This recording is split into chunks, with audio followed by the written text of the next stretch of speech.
We're currently seeing the worst floods in 10 years in Nigeria.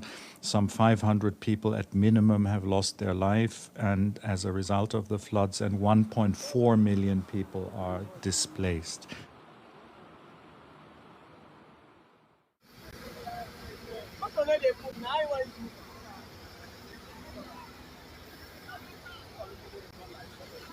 Over 60 to 70 years now, I've never seen such a thing.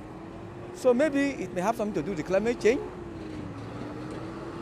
That one is best known to technology to define it or to prove it.